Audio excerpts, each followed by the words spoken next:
एक शर्मनाक हादसा हुआ था जिसे शायद हम सब भूल चुके हैं।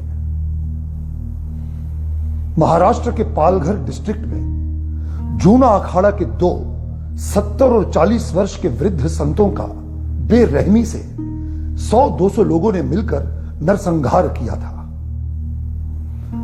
कानून के रखवाले रक्षक से भक्षक बनकर, उनके पास खड़े होकर, मूक दर्शक बनकर उस हत्याकांड को देखते रहे, लेकिन उन्होंने उनकी मदद नहीं की। अगर वे चाहते तो अपनी रिवॉल्वर निकालकर हवा में फायर कर सकते थे और शायद उन संतों की जान बच सकती थी, लेकिन उन्होंने ऐसा नहीं किया। और वे दो संत और उनका ड्राइवर तड़प तड़प कर, मार खा खा कर वीर गति को प्राप्त हो गए। ये भारतवर्ष है। भारत धर्म की भूमि है, धर्म ध्वजा वाहकों की भूमि है, भारत संतों की धरती है। भारत, क्या भारत का अर्थ जानते हैं? भारत, भा का अर्थ होता है प्रकाश और रत का अर्थ होता है संलग्न, लगे रहना, रत रहना। अर्थात जो प्रकाश की साधना में रत रहता है वह भारत है।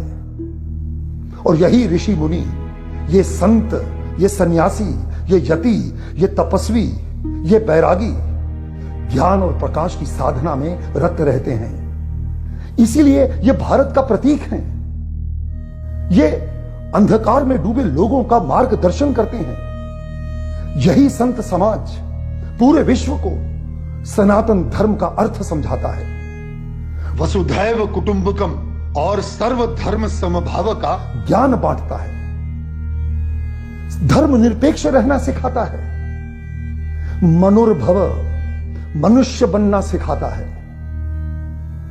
और आप जानते हैं कि जब एक सन्यासी भगवा चोला ओढ़कर रास्ते पर चलता है, सनातन धर्म की आभा को लेकर वो चलता है, तो वो कोई साधारण मनुष्य नहीं रहता।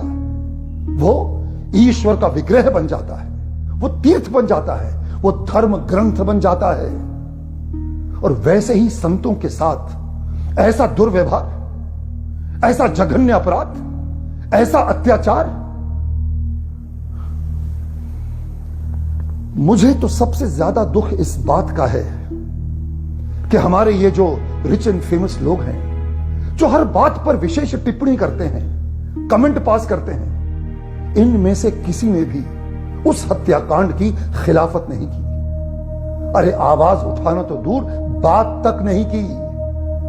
कोई कैंडल मार्च नहीं हुआ, किसी ने भी ट्विटर पर, इंस्टा पर कोई कमेंट पास नहीं किया। Shame on us.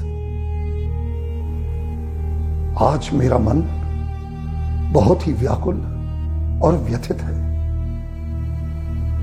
मैं बस हाथ जोड़कर ईश्वर से प्रार्थना करना चाहता हूं, सर्वोच्च न्यायालय से गुहार लगाना चाहता हूं कि उन्हें जल्द से जल्द इंसाफ मिले, दंडनीयों को दंड मिले और उन संतों की आत्मा को ईश्वर शांति प्रदान करे।